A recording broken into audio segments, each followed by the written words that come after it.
सखेषु मैत्री गुणेषु प्रमोदं क्लिष्टेषु धीरेषु कृपाकरत्वं माध्यस्थभावं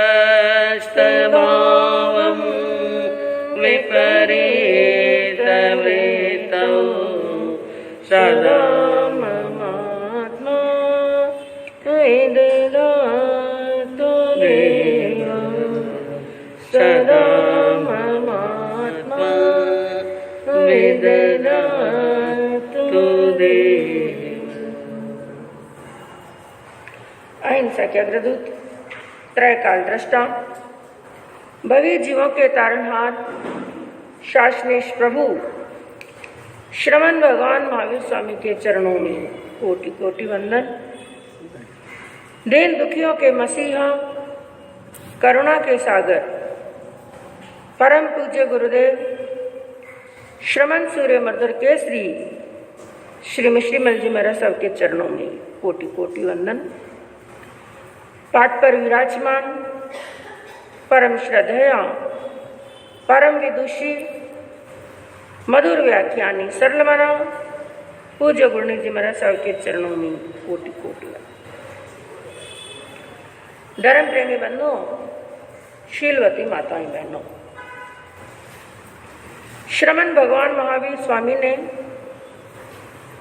ठाणांक सूत्र के चौथे ठाणे के अंदर नारकी में जाने के मनुष्य गति, त्रियंश गति और देवगति, चारों गतियों में जाने के चार चार कारण बताए कि किन किन कारणों से, कौन कौन से क्रिया से हमारा जीव आत्मा कौन कौन सी गति में जाता है। इसी प्रकार चार प्रकार की संज्ञा भी बताई कि उस संज्ञा के आधार पर यह अनुमान लगाया जा सकता है कि हमारी जीव आत्मा कौन सी गति से आई है, कहाँ पर जाएगी और कहाँ से आई। इसी प्रकार एक स्थान पर और वर्णन चलता है कि देवलोक से आई हुई आत्मा के चार चिन्ह होते हैं। चार चिन्ह यानी उसका स्वभाव कैसा होता है, उसका चिंतन और मंथन कैसा होता है, उसकी भावधारा कैसी होती है। क्योंकि बंधुओं, निश्चित से तो केवल ज्ञानी ही बता सकते हैं कि हमारी आत्मा कहाँ पर जाएगी और कहाँ से आएगी, लेकिन कुछ अनुमान बताया गया है कि उन बातों से, उन क्रिया से, उसके कर्म से यह अनुमान लगाया जा सकता है कि यह आत्मा कहाँ आई और कहाँ पर जाएगी। जिसके अंदर एक श्लोक के माध्यम से एक स्थान पर वर्णन आया कि स्वर्गच्युतानां इह जीवलोके चत्वारि चिन्हानि वसन्ति देहे दान प्रसंगो मधुराचि वाणी त्यागार्जनम सत्यजनेषु सेवा। स्वर्गच्युतानां इह जीवलोके, स्वर्ग से चव करके आई हुई आत्मा के चत्वारि चिन्हानि वसन्ति देह, उसकी देह, उसकी आत्मा देवलोक से आई, उसके चत्वारि चिन्हानि, चार चिन्ह होते हैं। और वो चार चिन्ह कौन से बताए? सबसे पहला कहा गया दान प्रसंगो। यदि उसके जीवन के अंदर कभी भी किसी भी समय दान देने का प्रसंग आता है, यानी दान लेने वाला उपस्थित है या दान देने का कोई ऐसा प्रसंग उसके जीवन के अंदर उपस्थित हो गया, तो वो दान देने के बाद में बड़े आनंद का अनुभव करता है। और वो मनुष्य खुद खा करके इतना प्रसन्न नहीं होता है जितना दूसरों को खिला करके। कई मनुष्य ऐसे होते हैं पुण्यवान, भाग्यवान, खुद चाहे कितना भी खाया उससे प्रसन्न नहीं। लूखा खाया, सूखा खाया, ठंडा खाया, बासी खाया, कम खाया, ज्यादा खाया, उसकी वो परवाह नहीं करता है। क्या सोचता है? बस मुझे तो पेट भरने के लिए खाना है, और कभी थोड़ा पेट खाली रह गया तो भी कोई परवाह नहीं है, लेकिन मेरे सामने जो आए उसको पेट भर करके संतुष्ट करके भोजन करें, तो दूसरों को खिला करके। दोनों तरह के लोग होते हैं दुनिया के अंदर। कुछ लोग होते हैं जो खुद खा करके खुश होते हैं, और कुछ भाग्यवान पुण्यशाली होते हैं जो दूसरों को खिला करके। तो दान का प्रसंग आता है, बड़ा आनंद का अनुभव करता है। और दूसरी बात कही, मधुराच वाणी। वाणी कैसी बोलता है? मधुर, मीठी वाणी। कम बोलता है, कम शब्दों का प्रयोग करता है, लेकिन जब भी बोलता है बड़ा मीठा बोलता है, बड़ा मधुर बोलता है, बड़ा कर्ण प्रिय बोलता है, सबको साताकारी आनंदकारी शब्द बोलता है। और तीसरी बात क्या कही? त्यागार्जनम। जो उसने अर्जन किया है, जो उसने प्राप्त किया है, जो उसने कमाया है, जो उसने इकट्ठा किया है, जितना भी अर्जन, अर्जन का मतलब होता है प्राप्त किया हुआ, जितना भी उसने प्राप्त किया है उसका त्याग करने की भावना रखता है। जैसा भी सुअवसर मिले, हर अवसर पर इकट्ठे किए हुए का त्याग करने की मन में हमेशा क्या रहती है? भावना रहती है। और चौथी बात क्या कही? सत्य जनेषु सेवा। सज्जन पुरुषों की सेवा करता है, सज्जन पुरुषों के सत्संग में रहता है, बड़ों की सेवा करता है, और दूसरों के दुख को दूर करने की हमेशा भावना रखता है। तो ये 4 प्रसंग बताए, दाना प्रसंगो, मधुरा चवानी, त्यागार्जन, सत्य जनेषु सेवा। इनमें से एक भी लक्षण यदि किसी के अंदर है, ये चिंतन हम स्व पर कर सकते हैं। क्या दान का अवसर आने पर मैं प्रसन्न होता हूँ? दान देता हूँ। हाँ साहब बता। दान का प्रसंग आने पर दान देता है। दान देता है, पहले तो प्रसन्न होता है, मन में खुशी होती है कि मुझे क्या मिला है, हाँ कितना अवसर मिला है। और पहली बात तो लेने वाला सामने, दान दिया भी कब जाएगा? सहज में दान नहीं, यदि लेने वाला होगा तभी तो देंगे, और लेने वाला नहीं है, तिजोरियां भरी हुई हैं, तो उस धन का कैसे दान करोगे? लेने वाला पात्र भी जरूरी है। तो लेने वाला भी सामने है और मेरे पास में देने के लिए भी भरपूर है। तो पहले तो मन में खुशी और फिर वचनों में खुशी। वचनों में कैसे? बड़े साताकारी शब्द बोल करके देता है, और फिर काया से क्या करता है? दान करता है। प्रसंग आने पर अपने हाथों से दान देता है। और बंधुओं, दान के लिए क्या कहा गया? धर्म के 4 पाए बताए, यानी 4 अंग। जैसे मोक्ष में जाने के 4 मार्ग बताए, उसी प्रकार धर्म के मार्ग, धर्म के अंग, धर्म के पाए भी कितने बताए? 4। कौन कौन से? हाँ थोड़ा जोर से। दान, शील, तप और भावना, ये 4 पाए बताए, जिसमें सबसे पहला पाया कौन सा है? दान का। और सबसे लास्ट वाला पाया कौन सा है? भाव। कौन सा है? भाव। एक बात ध्यान रखना, चाहे दान है, चाहे शील है, चाहे तप है, लेकिन इन तीनों का संबंध सबसे ज्यादा किसके साथ में जुड़ा हुआ है? भाव से। दान दो, लेकिन कैसे दो? भाव के साथ में देना। तो कहा दानम च शीलम च तपस्य भावो धर्मस् चतुर्धा जिन बांधवे न निरूपितः। प्रभु महावीर ने भी फरमाया, सर्वज्ञ महावीर ने फरमाया कि दान, शील, तप और भावना ये चारों के चारों धर्म के अंग हैं, और इनको ग्रहण करने से सच्चे धर्म की आराधना होती है और साधना होती है। तो एक प्रश्न आया, दान कहते किसे? दान किसे कहते हैं?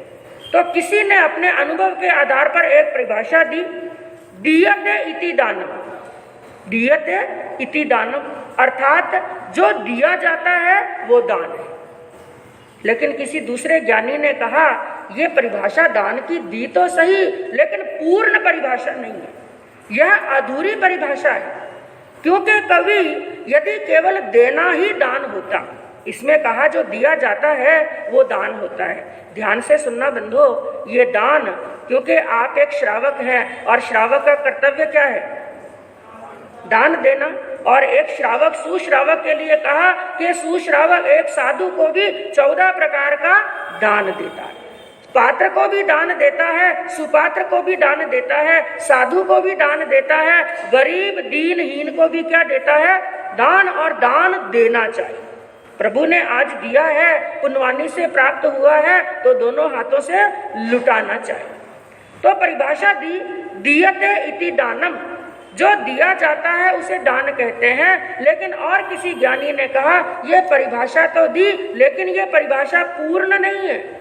यदि केवल देना ही दान होता तो आप लोग अपनी बेटी की शादी करते हैं, कितना देते हैं?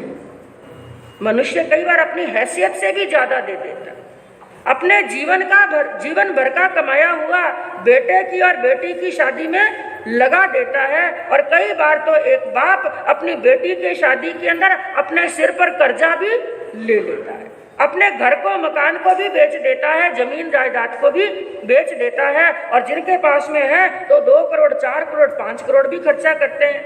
यदि केवल देना ही दान होता तो यदि आप अपनी बेटी की शादी में देते तो उसको भी क्या कहा जाता? दान। क्या वो दान है? कंवरसा आते हैं उनको भी क्या देते हैं? सीख। उसको दान नहीं कहा, दान नहीं कहा। मेहमान आते हैं, सगे संबंधी आते हैं, उनको देते हैं, वो कोई दान नहीं।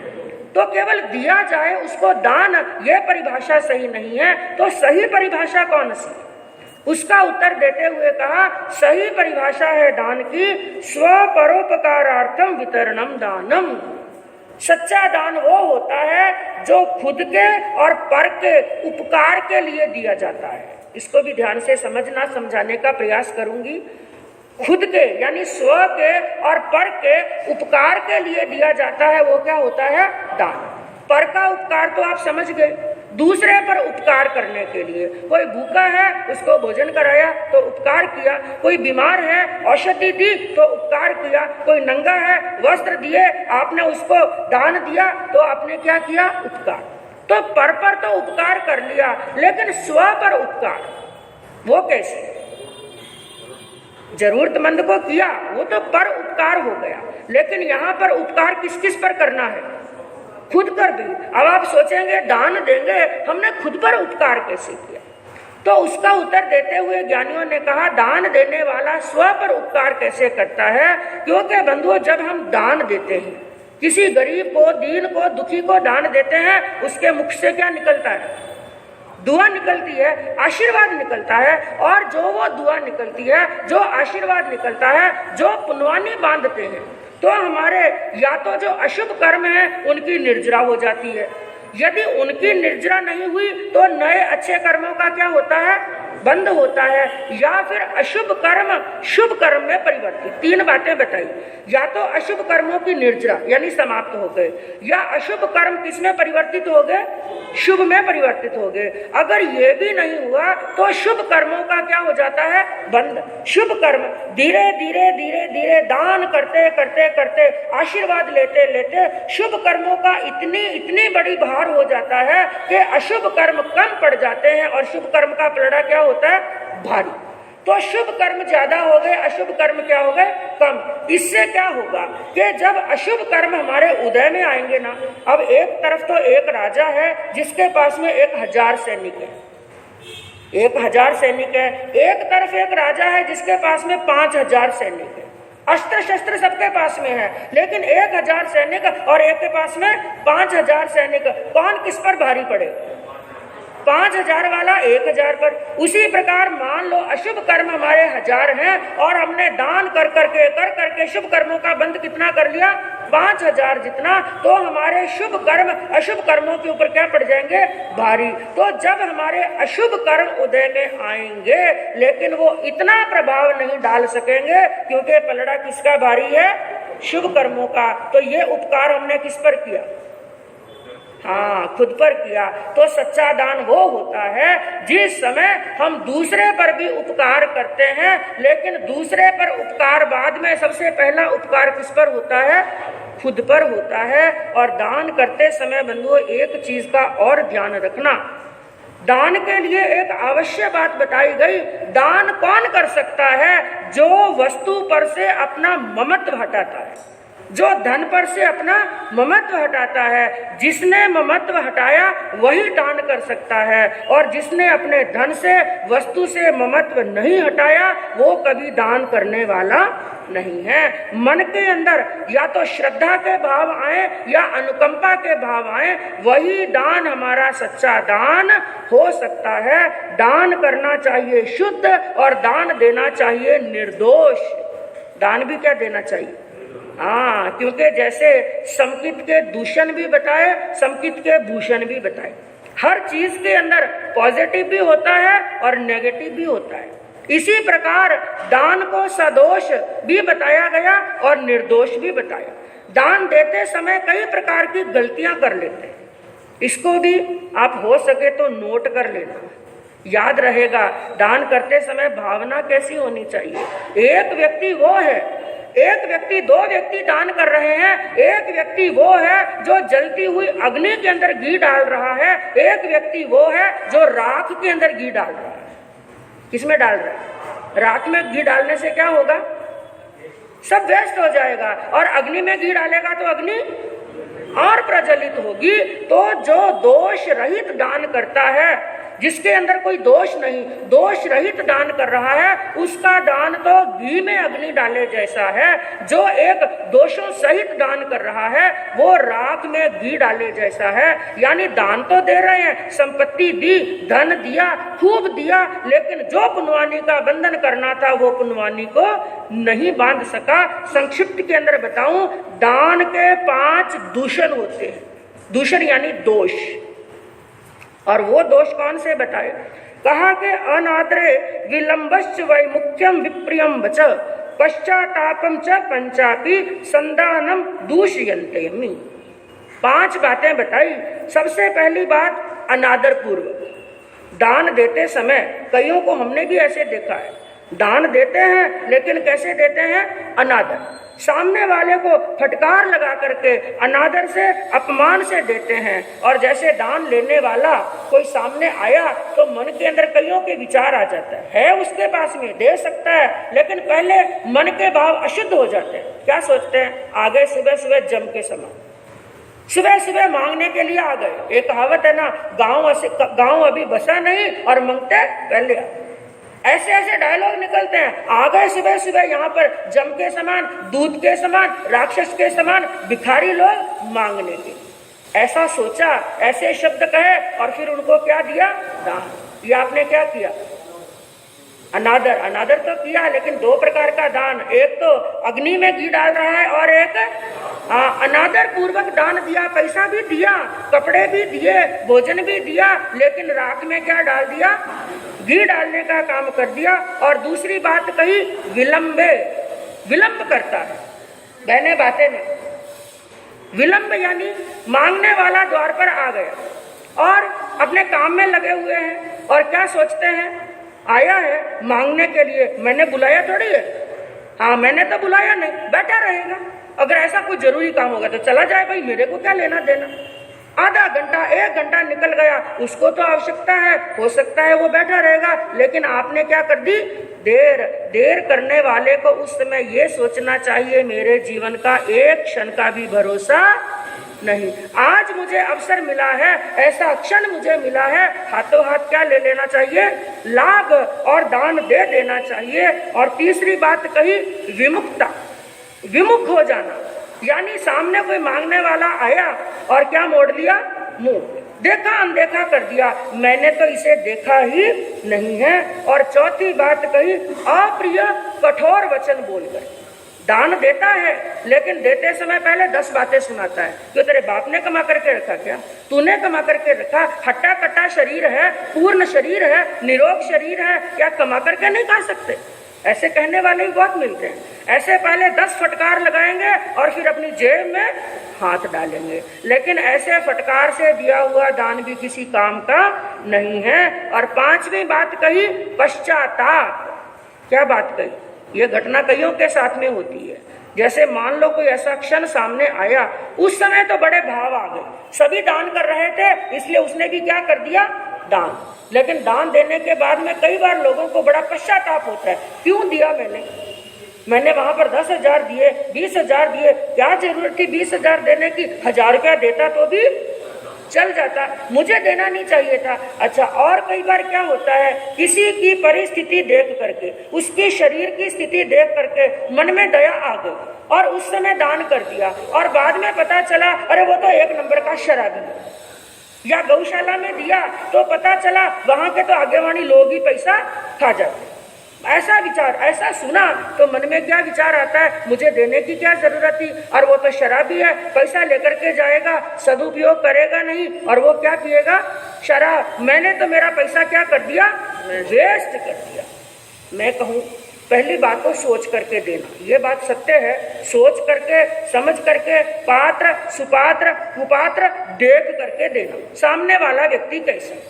लेकिन मान लो आपको समझ में नहीं आया, आपके पास में इतना समय नहीं था, आप इस बात का निर्णय नहीं कर सके और आपने दे दिया, आपने जिन भावों से दिया, अब वो अगला व्यक्ति चाहे उसका सदुपयोग कर रहा है चाहे दुरुपयोग कर रहा है, उसका पाप आपको लगने वाला नहीं, आपको फल मिलेगा आपने जिस भावना से दान दिया। इसलिए दान देने के बाद में कभी पश्चाताप मत करना। सुख विपाक सूत्र के अंदर वर्णन आता है कि 3 योग की शुद्धि से दान दे। कितने योग की? 3 योग कौन कौन से? हाँ, 3 दिन प्रवचन चला था ना योगों का, मन का योग, वचन का योग और काया का। मन में शुद्ध भावना, जिस समय अवसर आए तो पहले भी भावना शुद्ध और वचनों से भी शुद्ध और काया से भी शुद्ध, देने से पहले भी उच्च भाव, देते समय भी उच्च भाव और देने के बाद में भी उच्च भाव। कभी पश्चाताप मत करना। और दान देने के बाद में यदि पश्चाताप कर लिया ना बंधुओं, तो हमारे आगमों के अंदर एक सबसे बढ़िया एक दृष्टांत आता है ममन सेठ का। कौन सा? नाम सुना आपने? बड़ा फेमस नाम है और सेठ जी का नाम है तो पक्का याद होना चाहिए। याद नहीं तो अब याद रख लेना। क्या नाम है? ममन सेठ। क्या कहा कि ममन सेठ धन संचियो और संचियो 99 करोड़, ना खायो ना खर्चियो ओ मुओ मतो फोड़। ममन सेठ ने धन इकट्ठा किया और कितने करोड़ का? 3 दिन से लगातार करोड़ करोड़ खोखा। क्या बात है। हाँ, कल तो वर्षा हुई थी और मायरा आया कितने करोड़ का? 56 करोड़ का। और उसके पहले भी एक दिन पहले चला था, जब काया पर प्रवचन चला तो गुरनी मैया ने क्या फरमाया था? इस खोखे को, ये क्या है और आपका ये वाला भी क्या है? पहले तो खोखा कमाने के लिए खोखे को खराब करते हैं और फिर खोखे को सुधारने के लिए खोखे को गमा देते हैं। समझ में आई बात? पहले तो पैसा कमाने के लिए शरीर खराब कर देते हैं, फिर शरीर को सुधारने के लिए पैसा खराब कर देते हैं। तो ये करोड़ों की बातें आजकल यहाँ पर बड़ी चल रही है। हाँ, करोड़पति है, सब करोड़पति है। हाँ, हनुमंत नगर के सेठ है, सब करोड़पति हैं। तो ममन सेठ ने कितने करोड़ का धन कमाया? लेकिन बड़ी विचित्रता, बड़ी विडंबना, 99 करोड़ का धन कमाने के बाद में ना ढंग से खाया, ना ढंग से पहना, ना हाथों से दान दिया, ना कभी आनंद से रह सका, केवल एक कर गया, तिजोरियां भरी, धन जोड़ा और जोड़ करके मर गया। क्योंकि कहते हैं जो दे गया सो ले गया, जो दे गया सो ले गया, जो जोड़ गया सिर फोड़ गया। हाँ, छोड़ गया ना सिर फोड़ गया। छोड़ के तो जाएगा सो जाएगा, मरते समय सिर भी फोड़ेगा। क्योंकि पश्चाताप होता है, इतना सारा कमाया, सब कुछ क्या कर रहा हूँ, पीछे छोड़ करके जा रहा हूँ। तो संक्षिप्त के अंदर बताऊं मैं ममन सेठ की बात। क्या 99 करोड़ का धन कमाया, किस पुण्यवानी से मिला और उसको खा नहीं सका, ये कौन से पाप का उतर? उसके पिछले जन्म की कथा आती है। वो बड़ा गरीब था, बड़ा दरिद्र था ममन सेठ का जी, झोपड़पट्टी के अंदर रहने वाला, घास फूस की झोपड़ी थी, घर के अंदर बर्तन भी पूरे नहीं थे, मिट्टी के टूटे फूटे बर्तन थे। एक बार का प्रसंग, उस नगर के अंदर कोई बड़े सेठ साहूकार थे, उनके घर के अंदर कोई बड़ा महोत्सव था, हो सकता है बेटे पोते का जन्म हुआ हो, ना जाने कोई महोत्सव था। तो सेठ जी के मन में विचार आया, आज तो पूरे गांव के अंदर 36 कौम के लोगों का सबका मुंह मीठा होना चाहिए, मेरे घर में खुशी है। तो उन्होंने ऐसा विचार करके खूब सारे मोतीचूर के लड्डू बनवाए और 4-4 बड़े बड़े मोतीचूर के लड्डू सभी घरों के अंदर, ऊंची जाति नीची जाति 36 कौम के घरों के अंदर उन्होंने मोतीचूर के लड्डू बेच दिए। ममन सेठ के घर में भी आए, झोपड़पट्टी में भी सबके घर पर आए। तो ममन सेठ यानी ममन सेठ का जो पहले का जीव था, दरिद्र व्यक्ति था, उसके घर के भी अंदर 4 लड्डू आए और बड़ा प्रसन्न हुआ। विचार करने लगा, आज तो मेरे भाग्य खुल गए, जिंदगी में पहली बार मोतीचूर के लड्डू देखे, बड़ी जोरदार सुगंध। अभी खाने का भोजन का समय ही होने वाला था। योगानुयोग देखिए, उसी समय एक मुनिराज जिनके मांस का मन का पारना था, पारने के लिए उसी तरफ भ्रमण कर रहे थे। लेकिन सहसा देखा मुनि को सहसा देखा कि मुनि गोचरी के लिए वहां पर अटन कर रहे थे, लेकिन मुनि के पात्रे में अभी तक गोचरी, क्योंकि मुनि ने अभिग्रह ले रखा था। जो बड़ी बड़ी तपस्या करते हैं ना, तो वो क्या लेते हैं? अभिग्रह। अभिग्रह का मतलब अच्छी तरह से समझते हैं। कुछ ना कुछ मन के अंदर ऐसी भावना बहा लेते हैं कि ये मुझे दान दे, ऐसी परिस्थिति के अंदर दान दे तभी मैं पार ना करूं।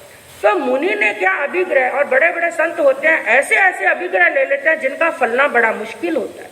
उन्होंने क्या अभिग्रह लिया था कि मुझे मोतीचूर के लड्डू कोई बहराए, मैं वो लड्डू लूं, लेकिन उसके अंदर भी कंडीशन, मिट्टी का बर्तन हो, वो भी टूटा फूटा।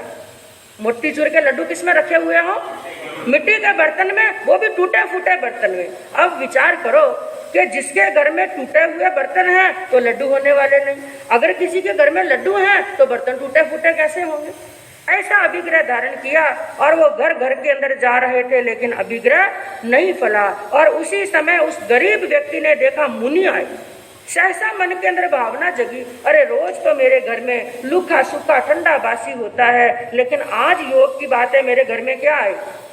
लड्डू आए हुए हैं, और यहाँ पर सुपात्र आ गए, मुनिवर आ गए, क्यों ना मेरे हाथों से दान। भावना भाई, मुनिराज घर पर आए। मुनिराज ने देखा कि टूटे हुए मिट्टी के बर्तन, क्योंकि गरीब व्यक्ति था, मिट्टी के बर्तन भी खंडित बर्तन थे, टूटे हुए बर्तन के अंदर मोतीचूर के लड्डू, अभिग्रह फल गए और मुनिराज ने पात्र सामने रख दिया। और उस गरीब व्यक्ति ने क्या देखा? अरे मुनि के पात्र के अंदर तो कुछ भी नहीं, क्योंकि अभिग्रह फला नहीं था, ना दाल है, ना रोटी है, ना भात है, कुछ भी नहीं। ऐसा उलट भाव आया, ऐसा उलट भाव आया। पहले एक लड्डू बहराया, मुनिराज ने मना किया, फिर दूसरा लड्डू बहराया, तीसरा लड्डू बहराया, और इतनी उत्कृष्ट भावना आई, मुनिराज के मना करते करते चारों के चारों क्या बहरा दिए? सोचिए कितनी उत्कृष्ट। जिंदगी में पहली बार मोतीचूर के लड्डू आए और चारों के चारों बहरा दिए। मुनिराज तो लेकर चले गए। मुनिराज वहां से प्रस्थान कर गए और वो व्यक्ति वहां पर खड़ा है, और उसने क्या देखा? उस टूटे हुए बर्तन के अंदर मोतीचूर के कुछ दाने बिखरे हुए। मोतीचूर के लड्डुओं का स्वभाव है, कितना भी सावधानी से उठाओ कुछ दाने पीछे रह ही जाते। कुछ दाने पीछे रह गए थे, और उसने कहा कोई बात नहीं, आज इतना ही सही। उसने सभी दानों को इकट्ठा किया और इकट्ठा करके मुंह में रखा। पहली बार टेस्ट किया, पहली बार जीभ पर रखते ही ऐसे लगा जैसे अमृत, और इतनी अच्छी चीज। अब भावधारा बदल, बिल्कुल बदल गई। अब क्या सोचने लगे? ऐसी चीज मेरे घर के अंदर तो जिंदगी में पहली बार आई और शायद अंतिम बार आई। मेरे घर में ये मोतीचूर के लड्डू आने वाले नहीं। लेकिन मैंने कितनी बड़ी गलती की, कितनी बड़ी अज्ञानता की, कितनी बड़ी मूर्खता की। मुनिराज को कितने लड्डू बहरा दिए? हाँ, एक बहराता तो भी चलता, दो बहराता तो भी चलता, और नहीं बहराता तो भी चलता। अरे मुनिराज को क्या कमी है? कोई कमी है क्या? थोड़ा जोर से बोलिए ना। साधु संतों के क्या कमी है? इस घर में नहीं तो इस घर में, और इसमें नहीं तो इसमें हो जाएगा। और कमी हो भी जाए ना तो साधु संतों को वो कमी नहीं लगती है। कहते हैं साधु संतों के लिए तो कभी घी घना और कभी मुट्ठी चना, कभी उससे भी मना। कई बार खाली पात्र आते हैं तो भी आनंद कि आज भगवान ने सहसा ही मुझे त्याग करने का अवसर दे दिया। लेकिन वो व्यक्ति सोचने लगा मैंने क्यों दिए? अरे आज तो पूरी नगरी के अंदर, घर घर के अंदर, सभी घरों के अंदर ये लड्डू आए हुए थे। मैं यदि मुनिराज को नहीं देता तो मुनिराज को तो कोई भी बहरा देता। अब भावधारा बिल्कुल पलट गई। पहले तो ऊपर की ओर जा रही थी, अब नीचे की ओर जा रही थी। अब एक तरफ बंध गए शुभ कर्म। उन शुभ कर्मों का फल क्या हुआ कि कितनी संपत्ति मिली अगले जन्म में? 99 करोड़ की संपत्ति मिली। लेकिन अब उसने कर लिया पश्चाताप, मैंने क्यों दिया मुनि को, क्यों दिया मुनि को, क्यों दिया मुनि को। ऐसा पश्चाताप किया, ऐसे अशुभ कर्मों का बंधन हुआ। 99 करोड़ का धन मिलने के बाद में भी ना जीवन में अच्छा पहना, ना हाथों से दान दिया, ना 3 टाइम का भरपेट उसने भोजन किया, और केवल जोड़ जोड़ करके और सिर फोड़ करके दुनिया से चला गया, आत्मा का पतन हो गया। और उसने दिया भी, पाया भी, लेकिन उसका उपयोग नहीं कर सका। कई बार घरों के अंदर देखते हैं, करोड़पति अरबपति सेठ जी के घर में संतान हुई, बड़ी मन्नतों के बाद में अरबपति सेठ जी के घर में कई वर्षों के बाद में संतान हुई, लेकिन आंखों से अंधी, कानों से बहरी, जुबान से गूंगी, हाथ पांव लंगड़ा है और लूला है। मैं कहूं अरबपति के घर में जन्म भी ले लिया, उस संपत्ति का उसको क्या लेना देना, कोई उसका भोग नहीं कर सकता। ये सब क्यों हुआ कि उसने दान देकर के क्या कर लिया, पश्चाताप। दान तो दिया, करोड़पति अरबपति जन्म लेने से पहले ही वो अरबपति बन गया, जन्म लेते ही अरबपति बन गया, लेकिन अंतिम समय तक उस लक्ष्मी का भोग नहीं कर सका। अंतिम में कहने का तात्पर्य बंधुओं केवल इतना ही है, चाहे थोड़ा सा दो। और आजकल इस धर्म सभा के अंदर रोज प्रेरणा किस चीज की दी जा रही है, दान। हाँ, दान करो। और किनको जाएगा वो दान, गरीब बच्चों को, अनाथ आश्रम के अंदर, विकलांगों के लिए और नेत्रहीन के लिए। और जिसकी व्यवस्था हमारा श्री संघ बड़ी अच्छी तरह से पूरी जानबीन कर करके, पूरी छानबीन करके, जहां पर जितनी चीज की आवश्यकता है, वाकई में आवश्यकता है, वहां पर वो वस्तु दी जाएगी। और जिन जिन भाई बहनों ने अपना उदार दिल करके यह दान दिया है, उनको बहुत बहुत साधुवाद। मन के अंदर प्रसन्न होना कि आज मुझे यह दान देने का अवसर मिला, क्योंकि पूज्य गुरुदेव मर्दर केसरी जी महाराज साहब के मुख्य दो ही उपदेश थे। कौन कौन से, जीव दया और मानव सेवा। जीव दया करो और मानव सेवा करो। तो मानव सेवा का ये काम आपके श्री संघ के तत्वावधान में चल रहा है। मन वचन काया की शुद्धि के साथ में, प्रसन्नता के साथ में अनुकंपा दान देंगे बंधुओं, तो हमारा इस भव के अंदर, पर भव के अंदर कल्याण होगा। इसी भावना के साथ में सखेषु मैत्री गुणेषु प्रमोदं क्लिष्टेषु धीरेषु कृपापरत्वं माध्यस्थभावं विपरीतवृत्तौ सदा ममात्मा विदधातु देव, सदा ममात्मा विदधातु देव। अहिंसा के अग्रदूत, त्रैकाल दृष्टा, भवी जीवों के तारणहार, शासनेश प्रभु श्रवण भगवान महावीर स्वामी के चरणों में कोटि कोटि